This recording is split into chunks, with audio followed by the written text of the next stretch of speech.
else if I've done my mic. Shows how bad my concentration is right now.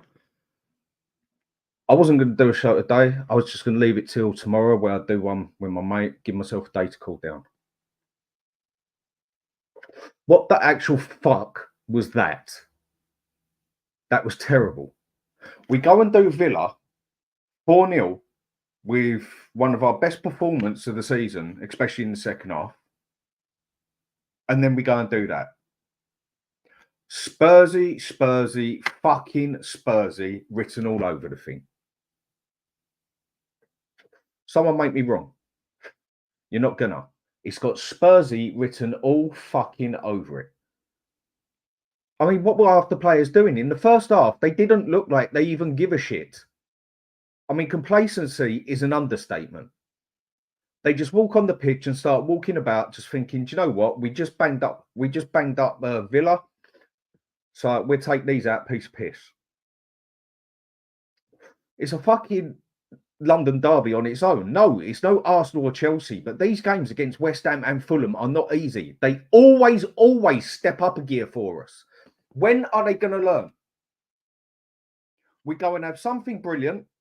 The game's in the palm of our fucking hands on where we finish in 4th place. And we go and screw it. It's Spurs. I'm just having a rant at the moment. So don't mind me, people, if I just go on one. It's not going to be a long one. I just want to let some fucking steam off. Nicholas, thanks for coming on, mate. That was awful. I don't know what you want me to say, mate. That's an understatement. That was beyond awful as far as I'm concerned.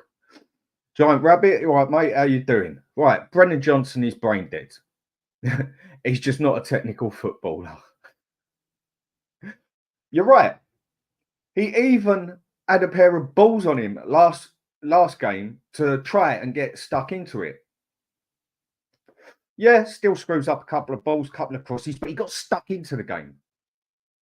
I think he made one decent tackle on the side the whole game. Had chances to cross the ball in. No, what do we get? Johnson again, where he looks back and thinks, oh no, that's a bit too risky, and passes it back. People saying give the boy a chance. I said he was good last week. So he goes back and does this. There's no one on that pitch you can really say was good. Some of it, I thought the first half, personal opinion, keeper is what the keeper is. He's always reliable. I thought Romero and Dragusin did all right in the first half. But how many times did they call having to go wide, not by their own choice, having to go wide, because the wing backs are up there. Udogie, you lazy bastard today. Looked like he just couldn't be bothered. And Porro up there as well. Couldn't pass or tackle for shit. Didn't seem like he could even run with the ball today. So when it comes down, one of our centre-backs has to go out wide, leaving us totally open. Where's Bissouma? You're meant to be the defensive midfielder. Where is he? He was all over the place. The whole team was all over the place. Sarr, that has got to be the worst performance I have seen him do. It's shocking. I'll get to the next bit in a minute. Nico, again, Ange, and those players are to blame. Mate, you just said one word there that a lot of people aren't going to say. And that's going to be the next bit I'll go on to. Ange. All of them players are to blame for that. Giant Rabbit, again. How many more chances does Kulu get? He's rubbish going forward. 1 in every 7 games is his limit. I'll go with that. Maybe if we didn't play him to go so far forward on the right-hand side and then to have to cut it in on his left-hand side, maybe the man would stand a chance. But again, he even had chances where he got into the box and he couldn't even shoot it. He kicked the fucking floor. Johnson, that first chance he had, couldn't have been more lazy if he tried. It's like the ball come to him and he thought, do I have to kick it? Do I really have to kick this? Mate, you're playing fucking football. Rabbit. Johnson isn't even Fulham level. Kulu is Fulham level at best. At the moment, I agree. Inverted bullshit. 70 minutes. Again, mate, I agree. With everything you're putting on the side here, I'll come to a bit more of it in a minute. You're absolutely right. That was just Absolutely fucking shocking. I know I'm not really meant to swear on this, so I'll get told on that. At the moment, I could not care less. I mean, I'm just going to run through it quickly because I ain't going to turn this into a long one. Because otherwise, I just end up winding myself up even more. I mean, Ange's got his style of play. Fine, he's got his style of play. But when it's going wrong, mate, when it's blatantly not happening on that pitch, do something. No, he stands there with his hands in his pocket, just looking at it. Doesn't even give a facial expression. Now, Ange's done all right for us. No two ways about it, yeah?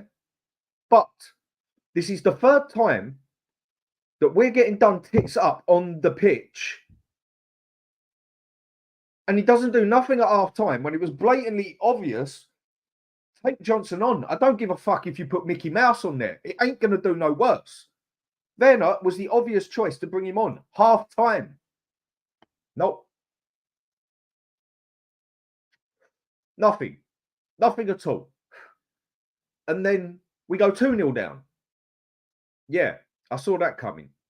I must admit, 1-0, I thought, you know what? We've played shit, but we can get this going in the second half. We usually do. We're usually second half wonders.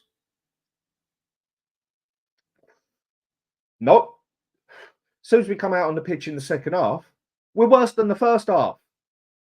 And he ain't made no changes. All right, do you know what? Changes, I get it. Leave it 5 minutes then. Leave it 5 minutes, mate. Then we go 2-0 down. Nothing. No effort off the players. He hasn't made his mind up what he wants to do yet. Then we go 3-0 down. Then my man, Ange, who again has been a very good manager. But as far as I'm concerned, when you do good, you get credit. When you do bad, you get told. Go back to if this was Fergie. And he won 37 games. And the last game of the season, when they've won it 20 points clear, the 38th game, they go and get beaten 3-0. He would go off his head at the players. Why? Because you've got to do it every game. Why? Because he had a winning mentality.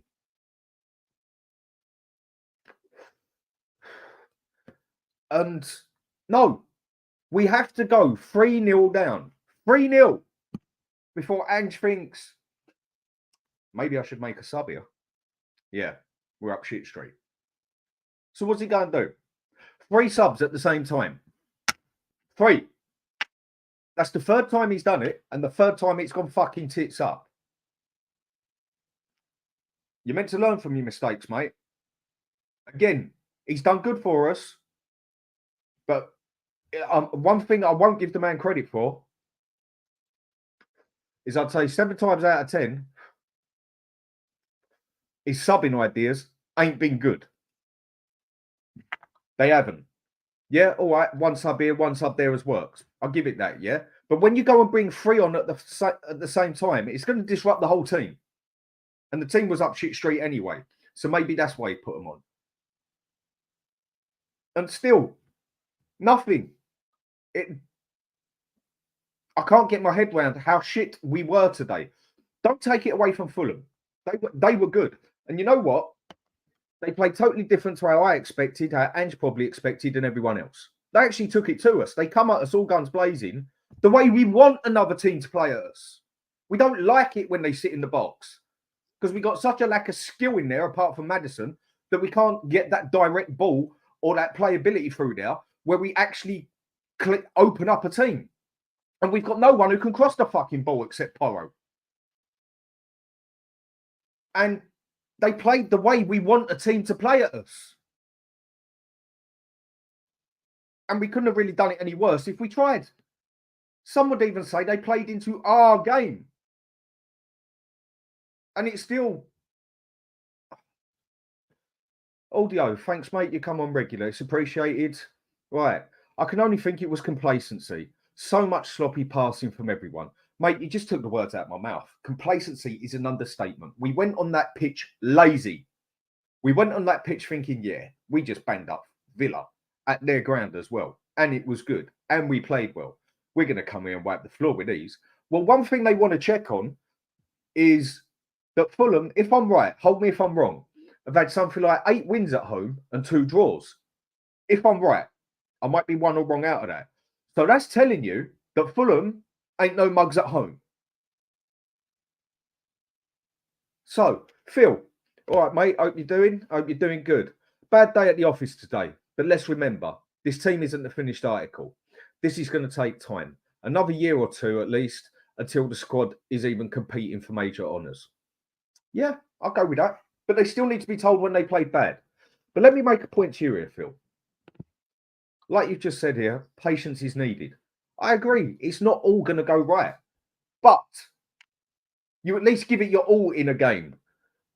Even when we went 3-0 down, it was like we weren't scared about getting embarrassed. And it was almost, oh my God, is it going to be 4? Is this going to be another Newcastle? What was going through my head? Call me fucking negative, but I'm sorry. On this one, you can't blame me. Patience is needed. I get it. But what happens in 2 years' time when we still ain't quite got it, and then Real Madrid say, Van der Ven, thank you, I'll have him because he's got Real Madrid style written all over him. Then what happens when someone like, again, another big team, Bayern Munich, this one's got for me, steps into it and then goes and says, Udoji, I like you, you're coming to us. Because that is their left-back style all the way. And then we got other players like Papa Sarr. Yes, I know they got 6-year contracts. But when someone comes in like Real Madrid or Bayern Munich or Barcelona or PSG, which has got Sarr written all over it, they put the money down. Levy goes for more money. And even if you don't want to sell, I doubt most of them players are going to be like Harry Kane and just, oh, do you know what, Levy? Okay, mate, no problems. I'll keep my head down. Bollocks, mate. They're going to go off their head and say, do you know what? I ain't playing. I am going to Real Madrid. I am going Bayern Munich. I am going PSG. That is what happens if we don't sort things out in the next 2 years. I get it, mate. Patience. I understand. But when someone keeps making the same mistakes, patience wears thin. Again, Ange, I'll stick up for him. He has been brilliant. What he has done for us has been outstanding. The football has been inflated. But in some ways, I do look on it, and I don't think the man's got a plan B.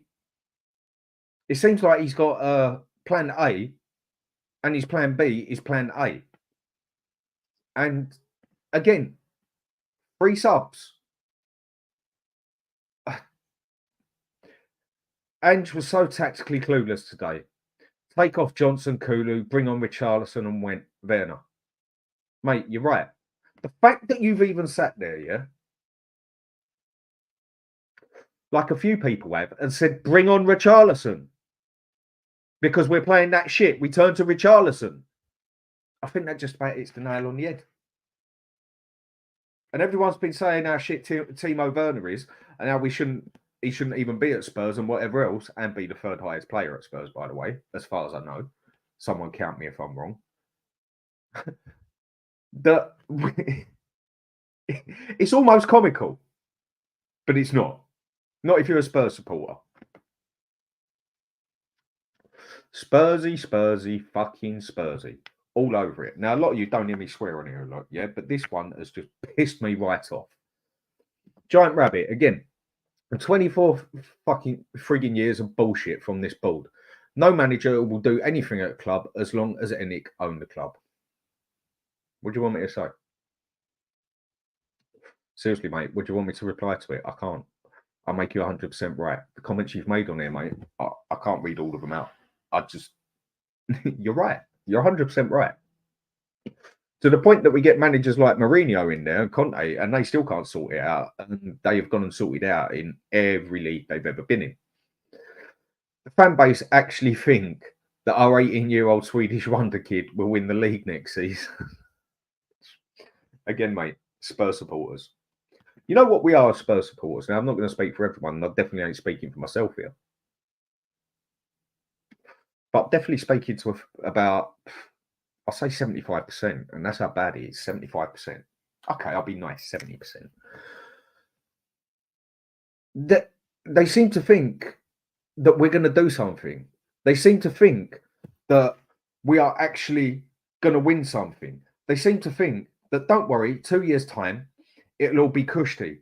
Don't worry. What we are at Spurs is we are too accepting with when someone does crap.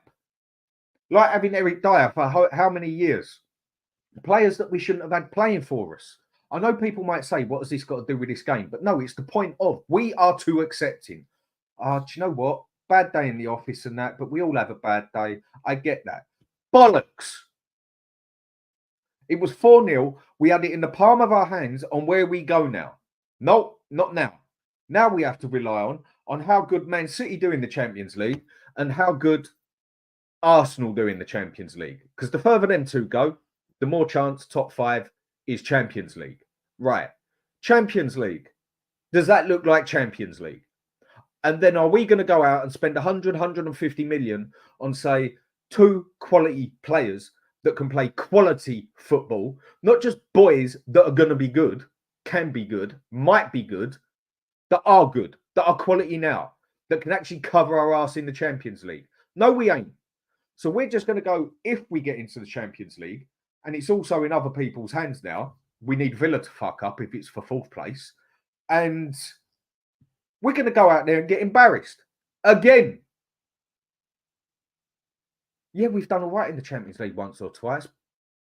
Sad thing is about Spurs, whether it's the Champions League, whether it's the League, whether it's the FA Cup, whether it's the bloody League Cup, what are we?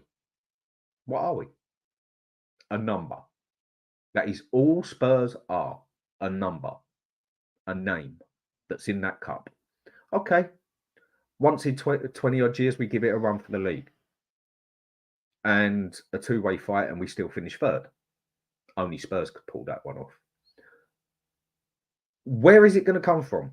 Again, patience. Okay. But with games like that, my patience wears thin. Very fucking thin. I like this one, mate. Fulham made a cottage pie of us today. We was awful. Yeah, and they played good. But even with the way they playing, if we'd have played against Villa, if we would have played against them like we did against Villa, we could have took that to a 3-0. We could have took that to a 2-1 to us, because even our defending was good. We could have took that game to them. The way, if Ange wouldn't have done some of the good stuff, if you was just a random person watching Spurs play today, and you would have looked at Ange today, you would have thought, what the fuck was that? The man couldn't arrange a piss up in a brewery. That is what you would think of today. I'm not slating the man for the season. I'm ripping him for this game. And he deserves it. When you're good, you're good. You deserve to be told. When you're bad, you're bad. You need to be told. You can't just get it all one way. You can't just get it all on the nice side. If everyone's car insurance is higher than yours, but you want everything they got, your car insurance goes up to that level. I'm sure a few people know what I'm saying. And then people complain about it. No, they deserve to be told about themselves. I think there was only one player by the end of the game that I could say had an all right game. And it wasn't his fault even at the end of it, really. Richard Knight, all right, mate. I think it's the first time I've seen you on here. I might be wrong. My memory's all over the place right now. The only player who came out to me with any credit was Højbjerg. What was he telling you? Yeah.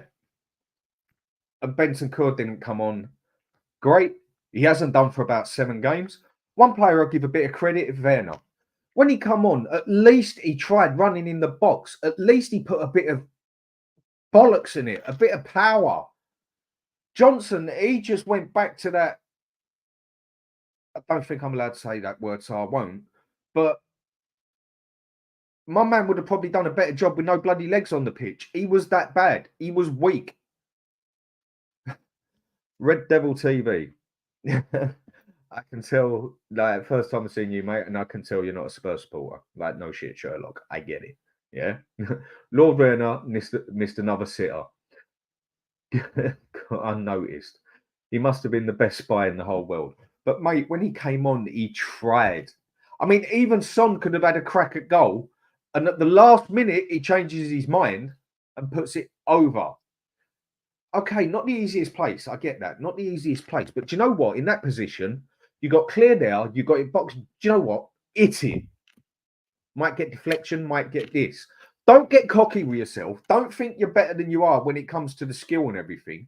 Don't start thinking you're some Kevin De Bruyne when you're not, and go and chip it into the top right hand corner. That is not Son. Brilliant goal scorer, brilliant both feet. But I'm sorry, he is not a man who stands there, looks in the top right hand corner and says, yeah, I'm going to do a float it, dip it right into the top right hand corner. You know what? With Son, he's got more chance. Boot it as hard as you can, because he 9 times out of 10 at least gets it on target, and it might go in the top right hand corner. But he tries to pull off some, I don't know. I just don't get it. All Fulham had to do was force Kulu and Johnson out wide and block the channels. And they did. And then get it over us on the side. How many times did we get opened up on that right-hand side? This is why Udogie, this has got to be his worst game ever as well, was up over there. Had the man take it past him, and he thought, do you know what? I can't be bothered to run today. It's only Fulham. It's not a problem. And then we get caught on the inside again and nearly concede. And then it starts happening on the left-hand side. And then the right-hand side. And this is the point I made at the start, where our central defenders are having to go out and try and cover it for where they can't be bothered to get back. And we're totally open in the middle. Or the other centre-back comes back. Where's the defensive midfielder, Bissouma? I know he's somewhere, but it ain't on this fucking planet. So the ball comes through. There's no cover on the other side of the bloody goal, is there? Because Porro's still trying to run back from the other end. Rob Belcher, mate, you're a diamond fella. Thanks for coming on the show all the time. I will speak to you on another day.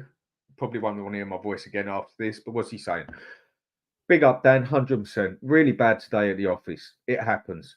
But what I don't like is Madders coming in deep to pick up the ball.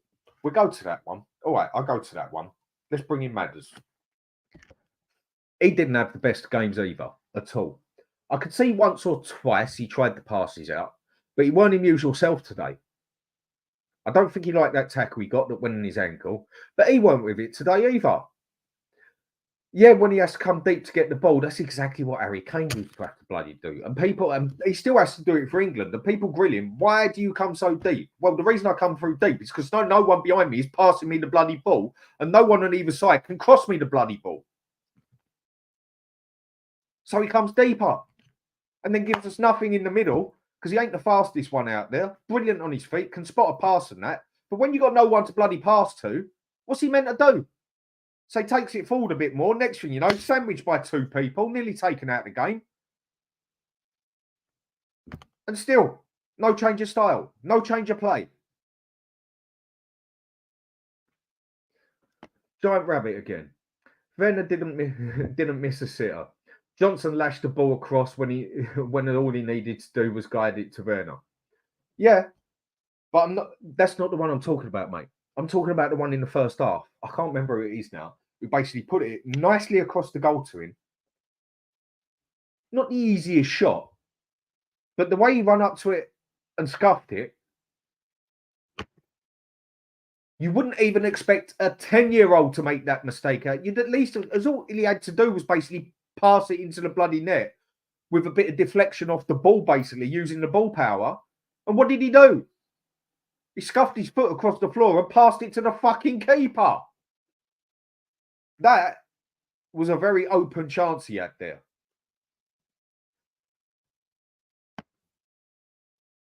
Red Devil TV. Fans like you will always say next season. Phil, it's okay. Spuds ain't about winning trophies, you know. He's right.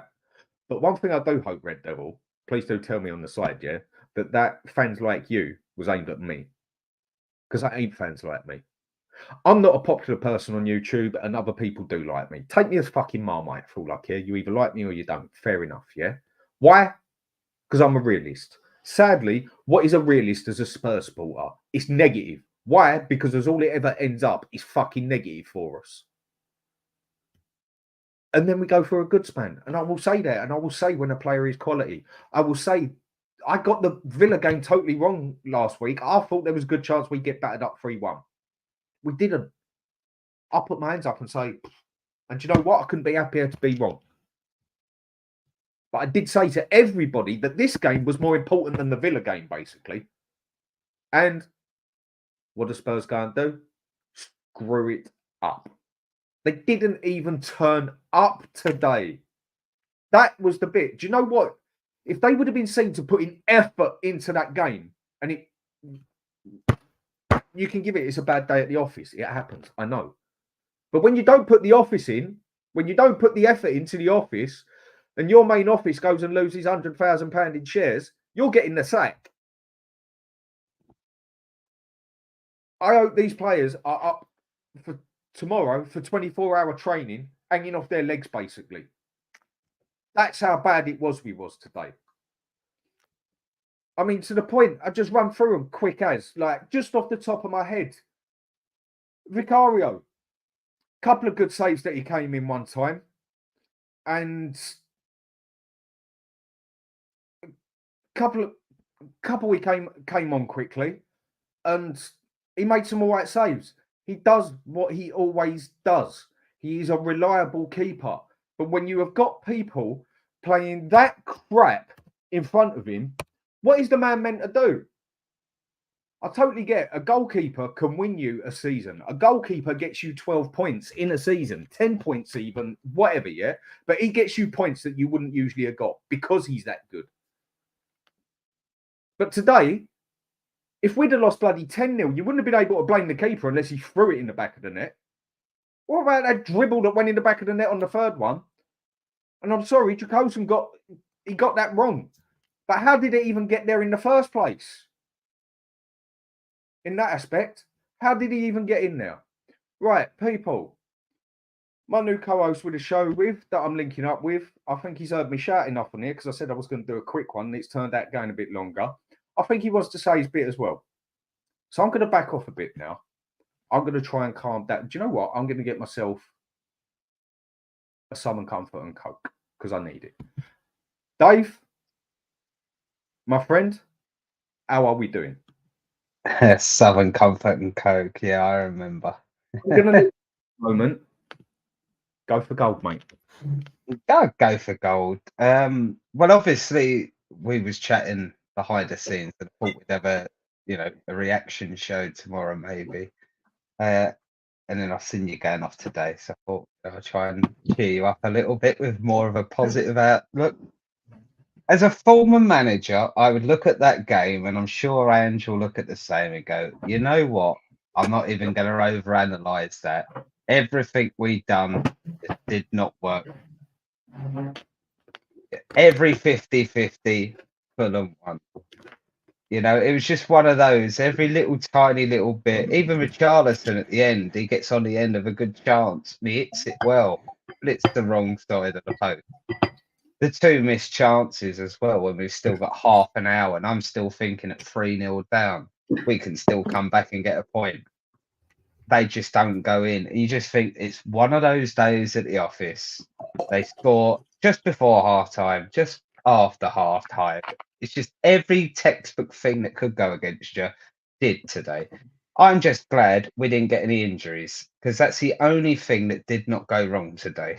I thought Maddison one where he got that in the ankle. I was worried of that, and he was hobbling for a bit. Yeah, no, correct myself. You are right there, Dan. Sorry, yeah, apart from the Maddison one. So yeah, actually, everything that could go wrong did go wrong today then. So I'm just one of those that as a manager, I'm sure Ange is going, no need to overanalyze that on Monday. Fuck it. We'll move on to the next game. It was just one of those. And I totally get the point that you finally kind of beat the Villa to sit there and get yourself back in position with your pole position to get your targets, which is top 4 for the club, whether it's your personal opinion or not. That's our target as a club. And then you go and sit there next game, put in a performance like that. I don't think it was lack of effort. I just think it was just one of those games that everyone was just clumsy. Everyone just put that pass, that wrong pace, that wrong sort of couple of meters the wrong side of where the pass was meant to go. Nothing just seemed to click today. It was frustrating.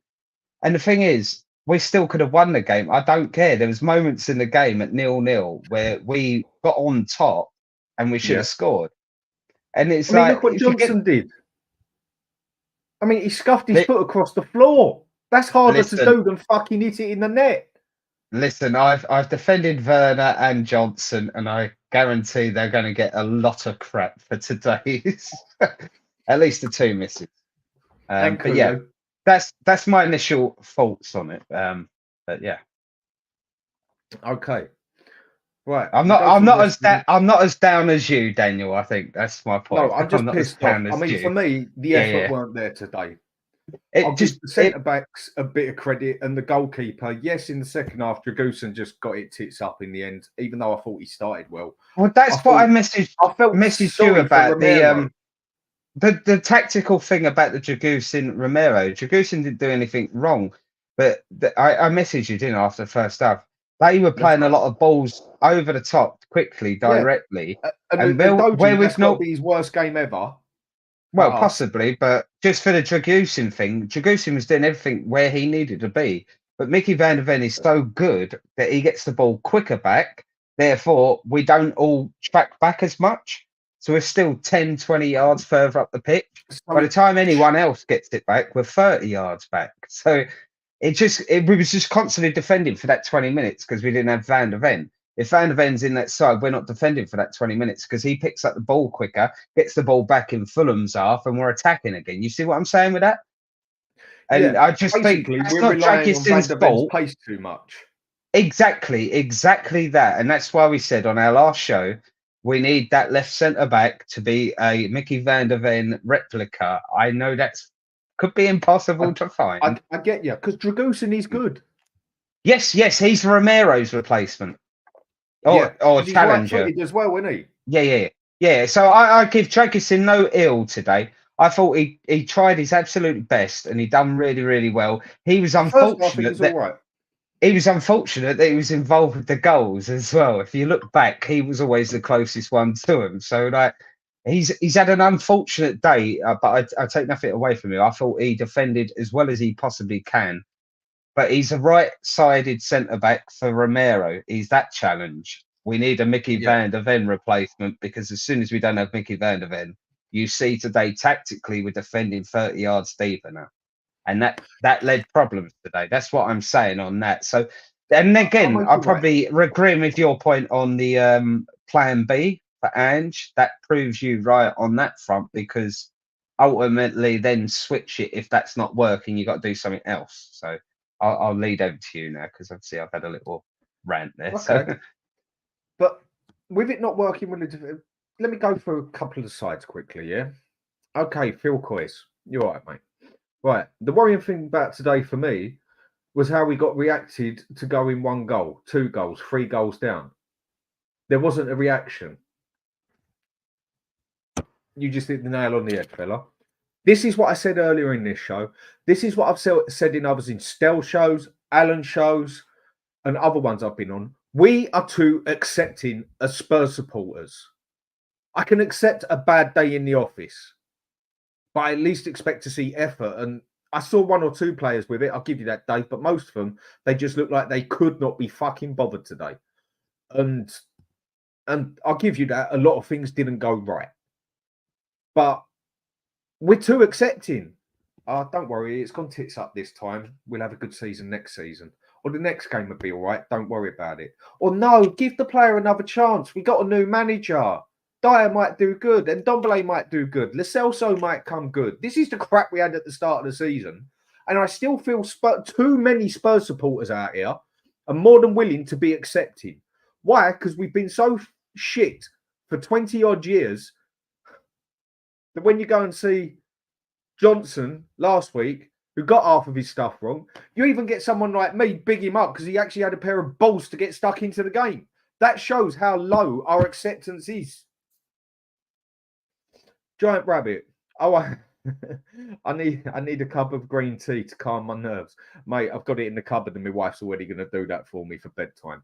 It calms me down, helps me sleep, mate. So I definitely know what you mean with a green tea. Plus, it's more healthy. It's more healthy having it as tea. So 100% agree with you, mate. And I think Dave will agree with me on that one as well. Won't you, Dave? Red Devil. Right, There's a reason patience. I got a smile on my face anyway. Yeah, there you go. Right, patience. This is where your club will get by, but winning anything, mate. Again, I don't even need to talk to you over that one. I just said it myself, mate. You are 1,000,000% right, Red Devil. Lee D, can't say I've seen you on in before, mate. Might have a bad memory, I know, which I have at times. But yeah, thanks for coming on. Much appreciated. What a fucking disgrace. Just when we get the result against Villa, then go and bottle it the next game.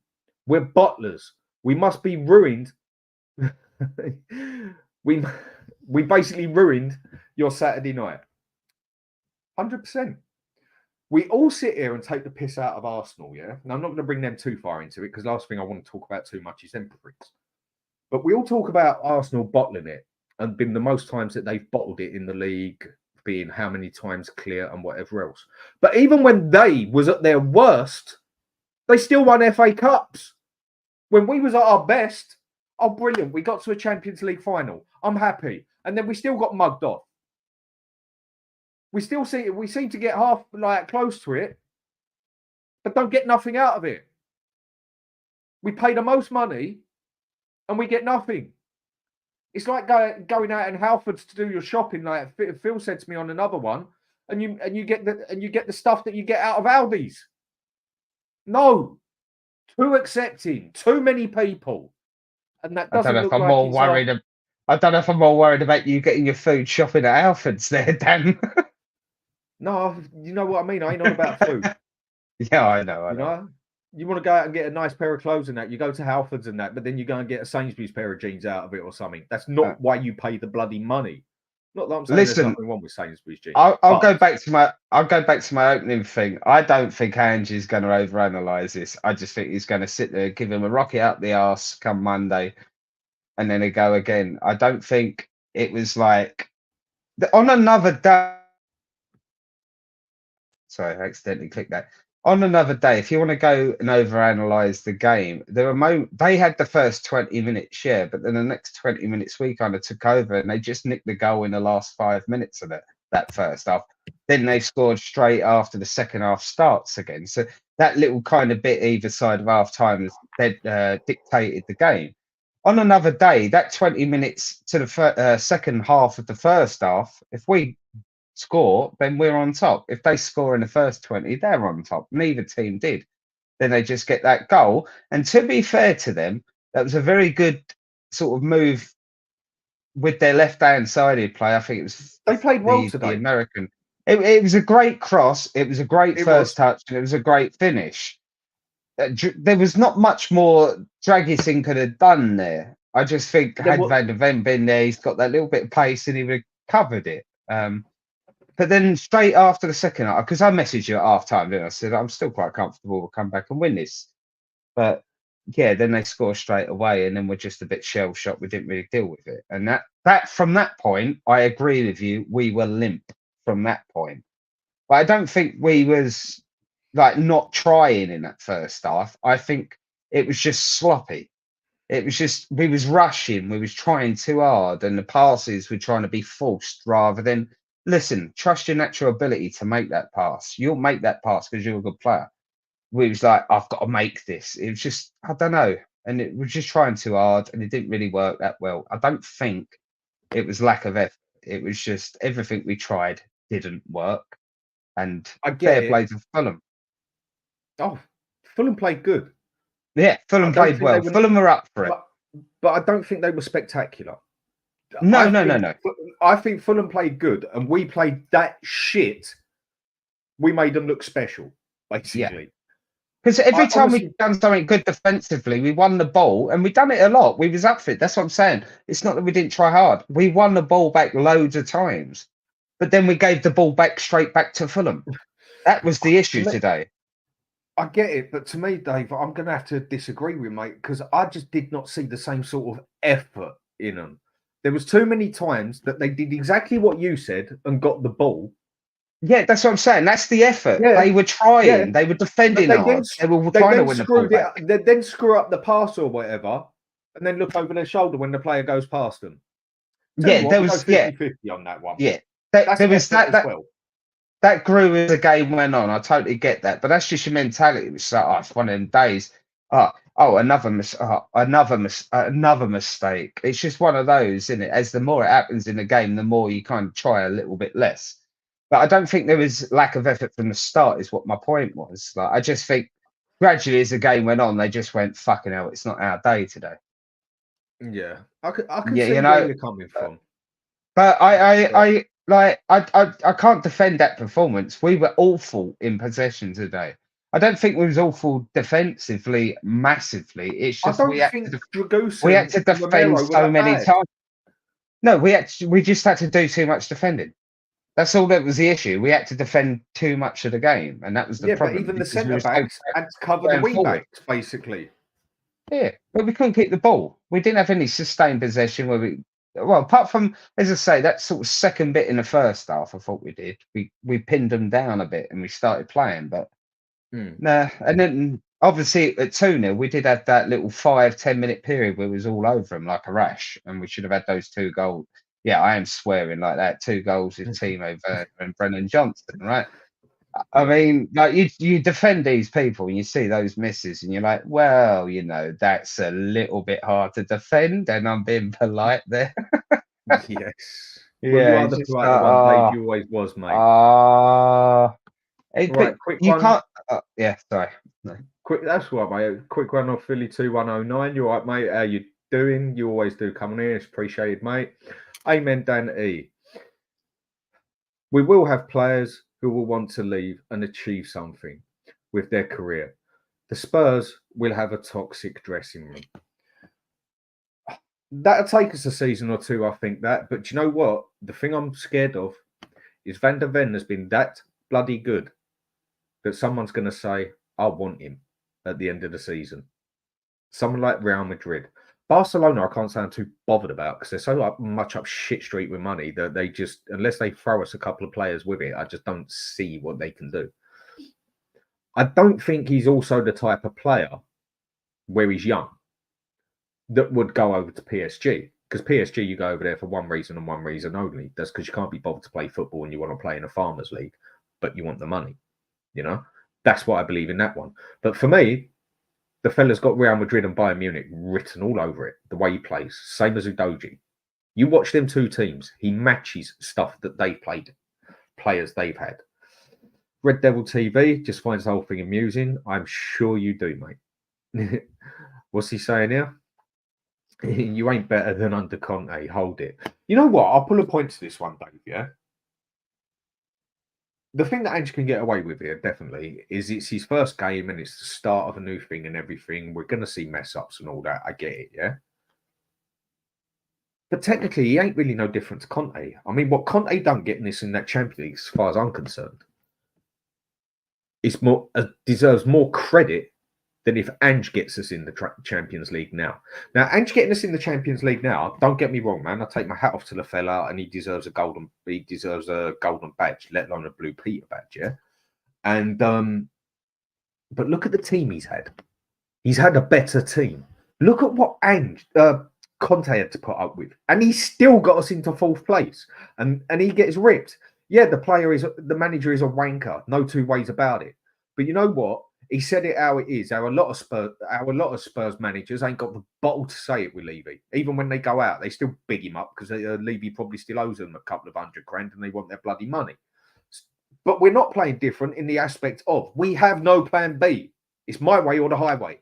And sometimes when it is going that bad, you need to change it around a little bit to make it play better. I.e., you see Johnson was appalling today, I think is the word I use for him. And he's still on at half time. And how long did it take him it took us to go 2 or 3 down before he thought, do you know what, I better make a sub. He should have been off at half time. Even Kulusevski. But I thought Kulusevski got in there a little bit more than Johnson. But either way, Philly 2109. Big up down there. Spurs fans always sounds like victims of abuse. They're always an excuse. What else do you want us to say? What else do you want my man to say? Phil, mate, big up, Jar. You always say it is on every show I see you going on talk. And I actually see over the past, I'd say I've been doing this about 9 months now, yeah? And you always go on there and say it how it is. And do you know what? A lot of people who do that get stick for it. Do you know what, fella? Fair play to you. It is what it is. Too many feelers look at us like a bloody victim. No, we're just too accepting. Not a Tell you fucking what, Dan, it is what it is. Might start becoming your motto, because that's a couple of times you've been. It is what it is. It's about the only tattoo thing I didn't get on me that I thought of getting on me, but I'll leave that another year. And do you know what? Being a Spurs supporter, I might as well have that written across my arse. It is what it is. But there you go. Right. What you gonna do in the UEFA Champions League though? I've already said this, mate. Same as usual. If we could get in now, answer is sweet fuck all. And yeah, it's very true, because we're not going to spend the money to get the players who can do it now. Like, I still understand getting in the younger players, yeah, and building it up like we have done. Because every time we've gone and spent 60 million, whatever,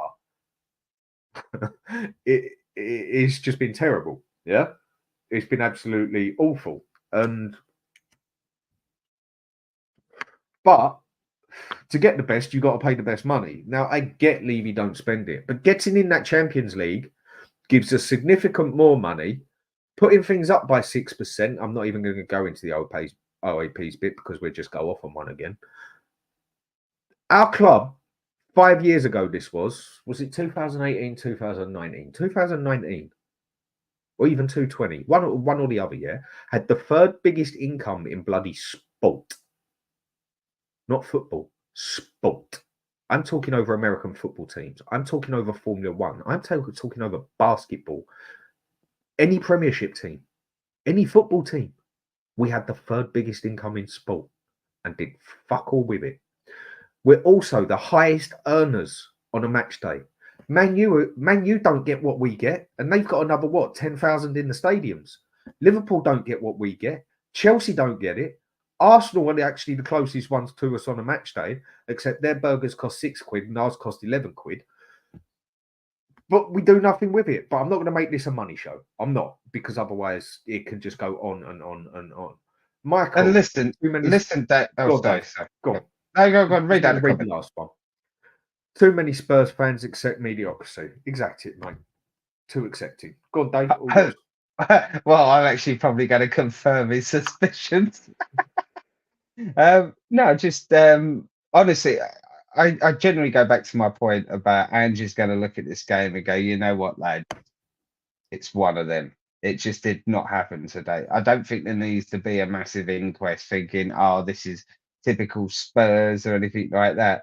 I just think it was one of those freak games where everything that could go wrong today did. And I said, apart from the injuries, and I obviously forgot about Maddison's little knock. So everything that could go wrong today did. And I don't think we need to worry about that too much. There's too many good things going on with that team that I don't think there's anything to worry about. If we go out, don't get me wrong, Dan, if 3 of the next 4 games we see similar performances, then I would agree with you, Dan. Then big inquest needs to be happening. But I don't think we'll see 3 bad performances out the next 4. I think we'll see 3 good performances out the next 4, and probably maybe 1 bad one. So I'm okay. I'm comfortable. That's why I'm not too beating myself up today. It's a bad loss. Fair play to Fulham. They played extremely well. Give them credit as well. They played extremely well. And tactically as well, they did actually do a little bit of a number on us. And credit where credit is due. This is the Premier League. This is why it's the best league in the world, because take away Man City and Liverpool, and dare I even say it, the last 18 months Arsenal. The rest of the 17 teams, maybe apart from the couple at the bottom, so say 15 teams, all beat each other. It's a 50-50 game every time with those 15 teams. Even Man United, like the great Man United, is in that group. Chelsea, dominating for years, are in that group. There's 15 teams that beat each other if you're just slightly off it. So I'm not That's massively why the worried. Premiership is so loved, isn't it? Exactly that. And I'm absolutely disappointed with this day's performance. And I think it was a terrible performance. I won't even hide that. But I don't think it's something to worry about. So I just quickly want to forget it and move on. I mean, for me today, mate, it's like I said, I just didn't even feel I just did not see the same effort that I expected for that game. But maybe you are right. Maybe nothing went right, this and that. But I'm not going to be accepting on most of this lot because it was just that bad compared to Villa. I get that certain things just don't go right at times, yeah. But also, in some way, Ange deserves a kick in the balls for this, mate. He made no bloody changes, and then he goes and makes 3 when he's done it in previous games where it goes wrong totally when you bring 3 on, except when you're 3-0 up at, say, 75 minutes, and still leaves Johnson on the pitch and waits for him. Now, one thing someone said here, yeah, that I want to actually have a talk with you about, mate. Lewis K, you're right, mate, how you doing? You're just as pissed off as me. It's probably not a good day, but either way, mate, we need to have a serious convo about Bissouma. He's getting concerning. Now, I'm one of the people who said at the start, I've got a few people right because where I follow Italian football, I saw a few of the players before they came here. Vicario, yeah, only 2 seasons like in their top league, but I already knew he was a good keeper, and I didn't want Raya anyway. I said to a few people, he's like, right. Okay, Udoji, because I knew we'd bought him, I followed him and I told everybody, you watch, by the end of the season, if he's not the best left back, he's going to be the most wanted left back in the Premiership. And then I also said to everything, I think Bissouma as a whole is a more complete player than Bentancur and twice the player. What a load of bullshit that's turned out to be. So, people, I'll put my hands up to that one. The thing is, at Brighton, I've seen him dominate us, guy. He dominated us from box to box. He dominated Man City as a defensive midfielder because he can do both. He's better as a box to box, I think, but he even done Liverpool and Arsenal were all bigging him up. Liverpool were going to pay 60 million, I think it was, but they wanted 80, and so it went no, and then we snatched him on the last year of contract. That buy has Levy written all over it, just like Jamie Maddison. I'm not saying Madison's a bad buy by any way, and that was an epic deal, but it's got Levy written all over it. After his I can't remember what game it was, what number game it was that he got his red card. First 5 games, he was not far off fucking epic, and him and Maddison were the 2 most bigged up midfielders in the Premiership at that time. Not saying they are the best, but they were the most bigged up. And he got his red card. And I understand also with Sarr that they take a little bit of foot off the gas because they had their African Cup of Nations coming up. It might mean nothing to some people, but it means a lot to them. It was like playing the World Cup in the middle of the league and that, which was just crazy, but total different thing.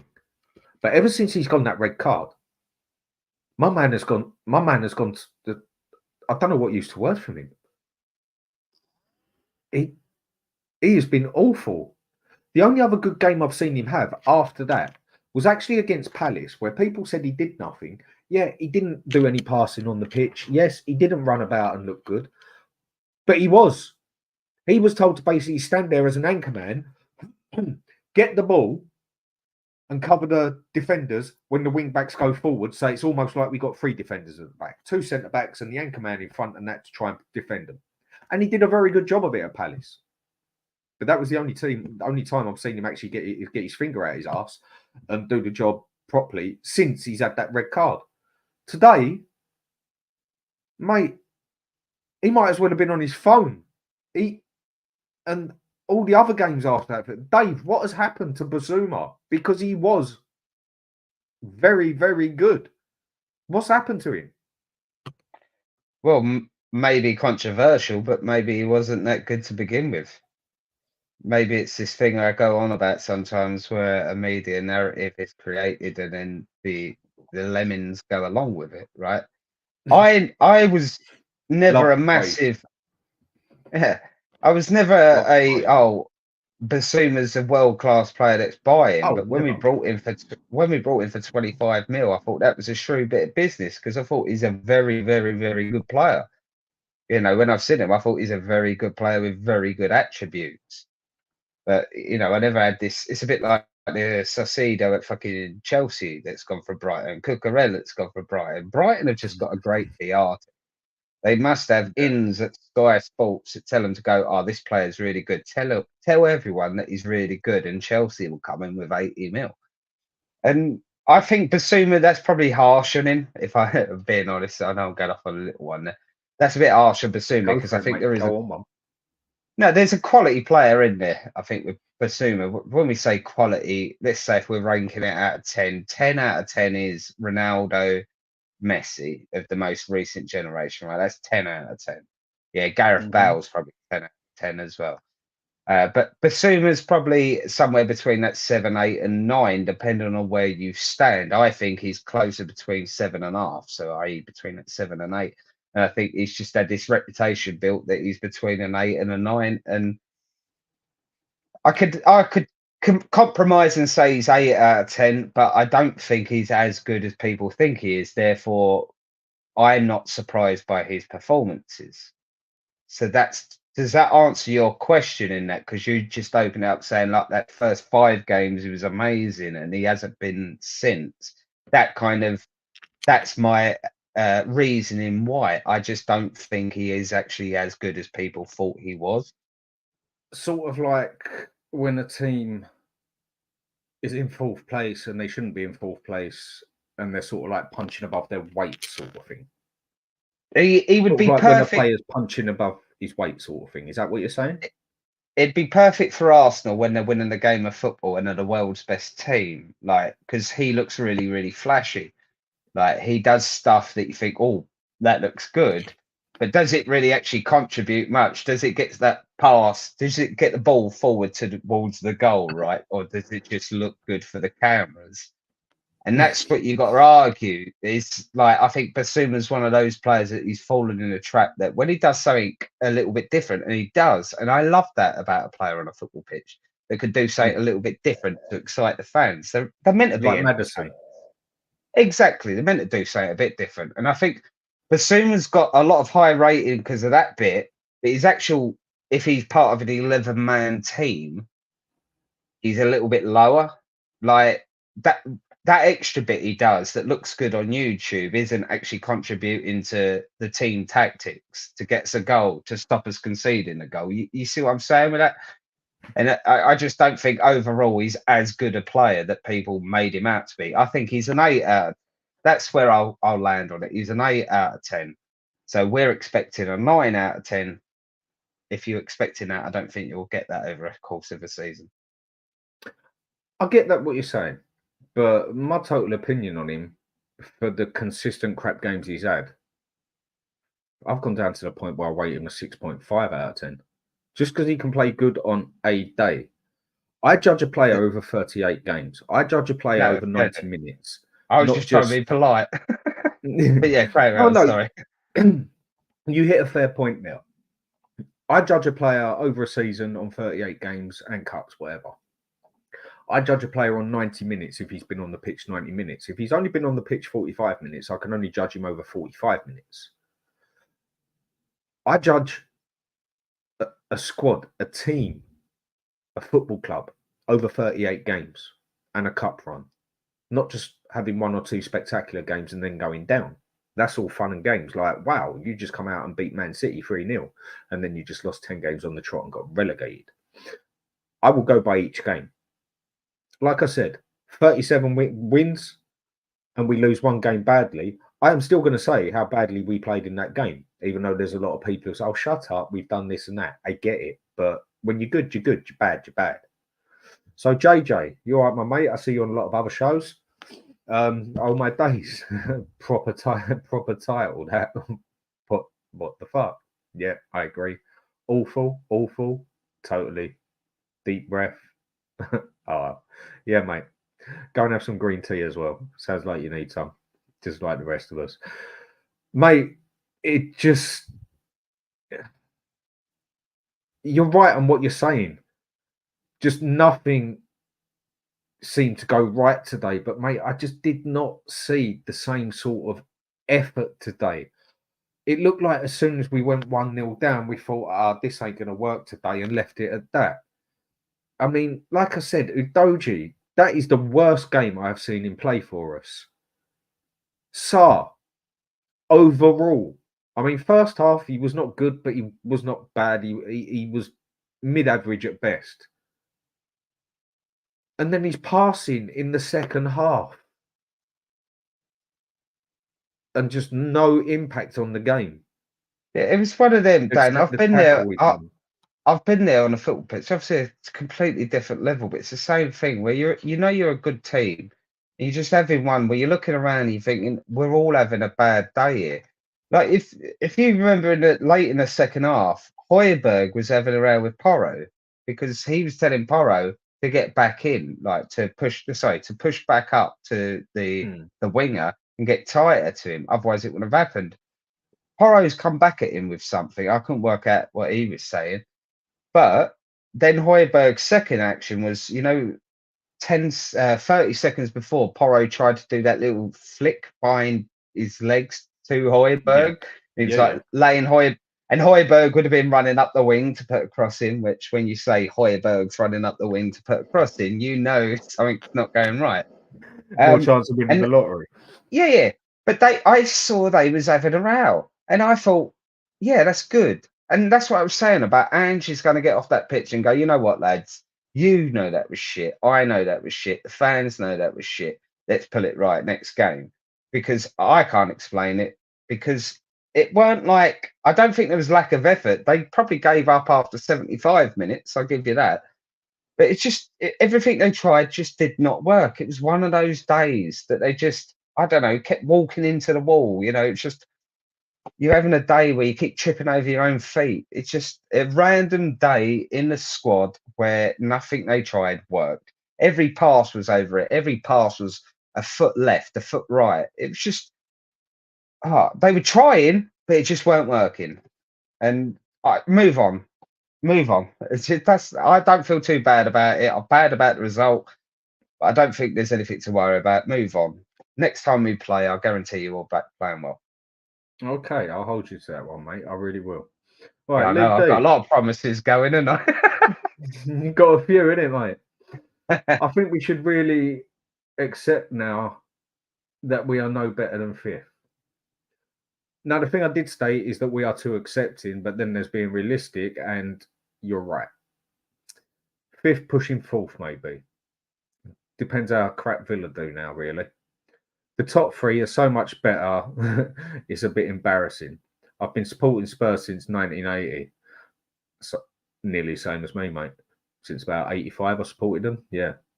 Like show, truth hurts fans. Yes, it does. And there's too many people out there who just cannot hold the truth. There's too many people out there, especially Spurs supporters. You know what? I'd say our supporters as a whole, not everybody. So please don't take this personal, everybody. And I really can't even say anyone in the talk as big them up or whatever and that. And I'm not just saying that because you're on my show on the talk. If you were talking crap on there, I would say I think you are. A lot of it comes down to opinion. But we really ain't up there with the big boys. And it's like at the start of the season. Now, there's nothing wrong with having hope in football. You know what, people? There's nothing wrong with having hope in your life. If you've got no hope in your life, there's no point on living life the way I see it. Same as if you've got no comedy in your life. What's the point on living it? But there's having hope and being realistic as well. And after 10 games, I saw so many people going on about we're gonna do the league this year. It's our year. It's our special year. And I know it wasn't every Spurs fan, but bloody hell, it was a lot of them. And you're just sitting there thinking, mate, wake up and smell the bloody coffee. We might get a cup this year. Well, we're not. But we are not taking City and Liverpool on, or even Arsenal for that league. I did not believe that last year was a one league wonder for Arsenal. I still don't think they're going to win it this year. And that's just going to be a purely down to mentality thing, because Liverpool and City are just stronger mentality. And I think that is what they will crack on. Let's just hope they go into the next round of the Champions League, put our chance of fifth place up for the Champions League, and then after that they have to play Chelsea, Man City, Man City, and then Spurs all back to back, which will be fun. I know it doesn't affect us, Dan, but Harry Kane might have picked up an injury today, so there's an off chance he might miss the game against Arsenal. Oh. But anyway, Either it doesn't way, affect us. It doesn't affect us. As long as they don't win the bloody thing, I don't fucking care. So as simple as that. Yeah, if they get semi-finals or not or whatever and get knocked out and City go and win it and fifth place gets us Champions League, obviously we're all happy in the Champions League. No, I just want them to play as many games as possible so they don't win the league. Yeah. So, but the Champions League, we are just a number, and that is all we are. Same as in the league, we're just a number of another team that can pop up, look bloody good to watch on its day for a couple of days, and then just look like something that you're just like, well, how did that happen? Because are we just talking about the 80 million in this country, by the way? Like, we're just a number. Literally, no. The Spurs, we are just a number in anywhere. And yeah, sorry, go on, carry on. Sorry, no, go on.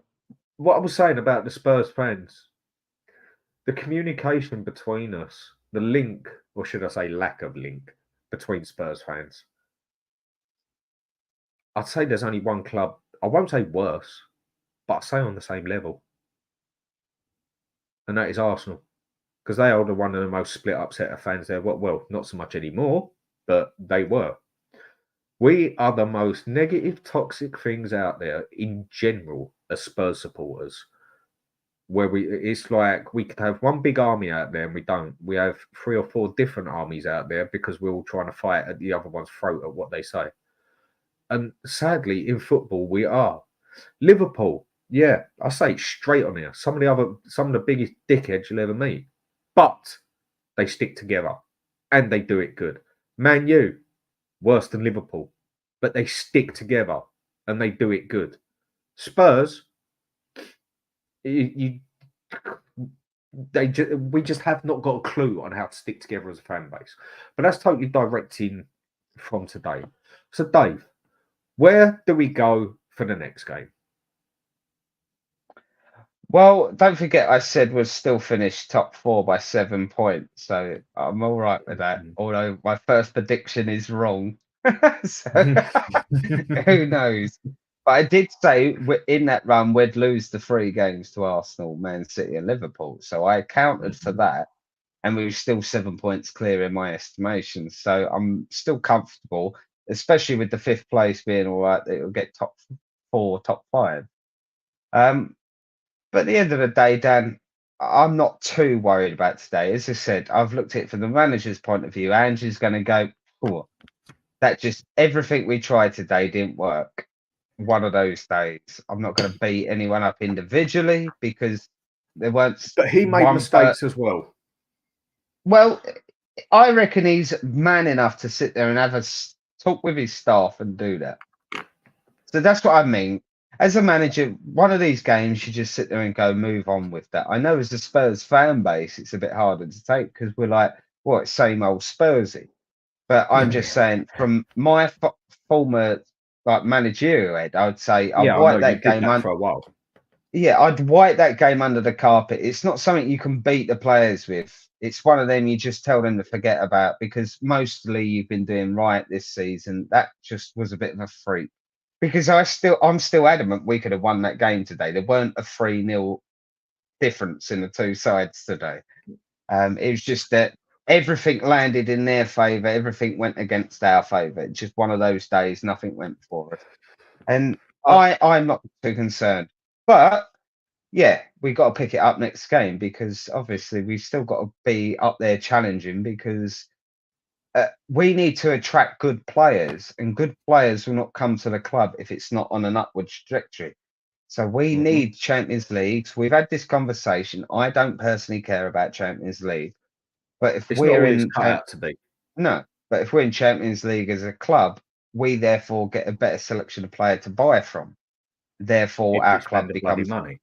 exactly. But even it's not even necessarily about the money. Like, you know, we've proven the Doggy, Bentancur. there's It's good find the right players there. player. Yeah. It's just about do they want to come and believe in Tottenham?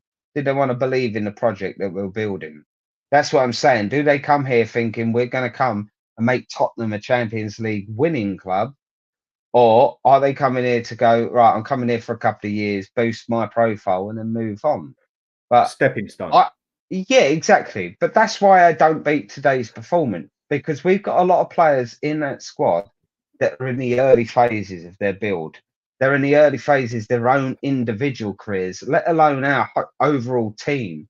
That's why you've said it before, Dan. I'm agreeing with you what you've said in previous shows where we overachieved early. And it's just catching up with us a little bit. So let's judge ourselves the same way when we take the piss out of Arsenal, when they have that little bit of pre-cum coming out their knobs, you know, come March, where they think they've won the league, and then they realise it's 38 games. We've got to do the same. We've got to do the same by that same argument. So when 38 games come, I'll sit there and say, Ange's got us here. The players have done this. Today's performance doesn't worry me because I'm looking at the bigger picture. So yes, that's kind of my summary of it. I can totally understand what you're saying, and I can go with a lot of what you said. It's just I still can't hold it that today there was effort, significant effort put into that game. Right, They gave up at the end. They gave up at the end, but I don't think they I'm not gave even up. talking about giving up. I just don't think the same. If it weren't that they didn't put effort in, let's just say they did, and we agree on that one, which I don't. But we're never all going to agree all the time. Yeah, That's half the fun of having a football debate. I'd say that is definitely complacency. Because yes, that's the word. That's the word, yeah. Right. So, Dietrich Kane, you all right, mate? How you doing? Been on a few shows with you. Thanks for coming on mine. Done a show with you as well. And I told you guys that Saar is not good enough. You know what, mate? Go forth and multiply. Love you, but I ain't having that one. Not Angel. Not yet. Not at all, mate. Come on, be real. And Saar is good. And he's young and he's still got a lot to live up to. But he had a shit game today. I mean, if I'm going to rate him, I'll rate him a 3 at best. It was that bad for him today.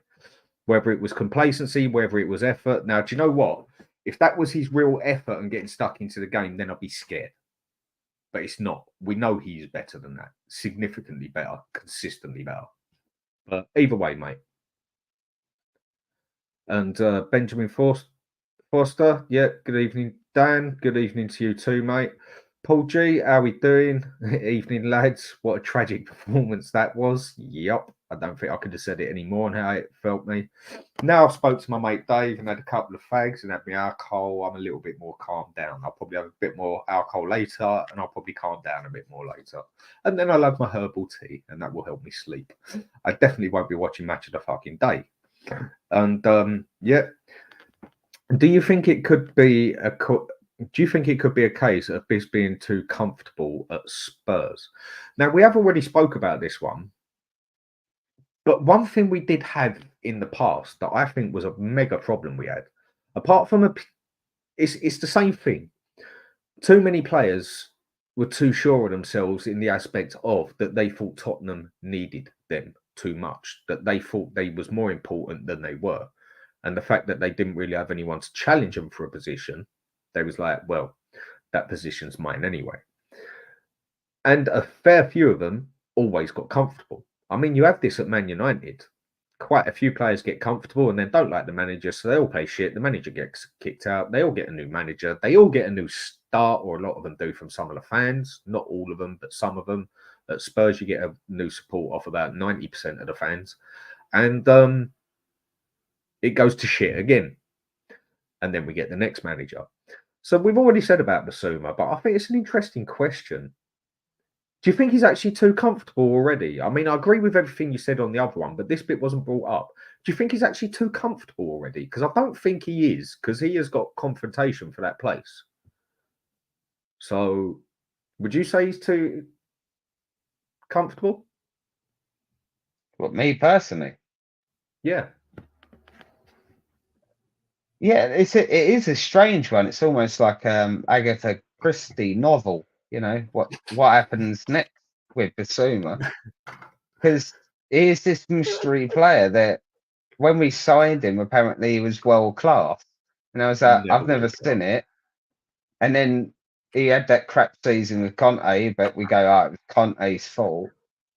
And then he has this amazing start to Ange's reign, and you're thinking, yeah, I get it now. I get what everyone was talking about. And then he got that red card, as you rightfully said earlier early on in the conversation tonight, Dan, and you've said it before as well, was that red card then changed him. And he's been, I don't know, maybe he's a fragile, not fragile mentally as a person, but maybe he's just fragile mentally as a player. And Okay, I it's see where you're weird. going. Go on. It's weird because, and this is what I've got to try and articulate, because it's weird because the way he plays when he's on top form is like the complete opposite. It's ultimate confidence. Like, I'm going to take this ball down in a dangerous position, flick it here, flick it here, flick it there, boom, boom, boom. I'm going to do it, and it looks sexy. I'm not just going to make it functional. I'm not just going to do my job. I'm going to make it look good. And that sounds like confidence, right?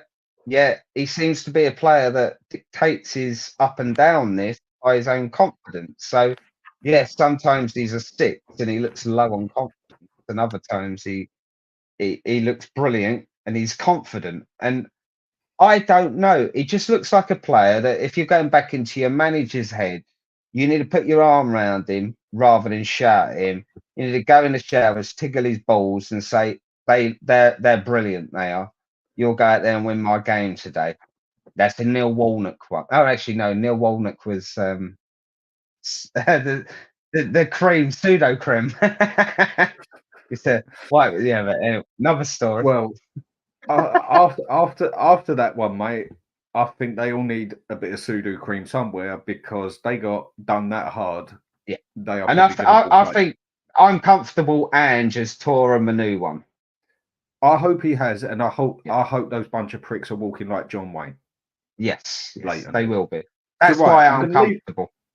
Okay, I'm going to leave it at that because we got a show tonight. We're not just going to rant about the players tomorrow, and whatever. And that, yes, they're still going to get another bollocking, but there's a lot more to go on.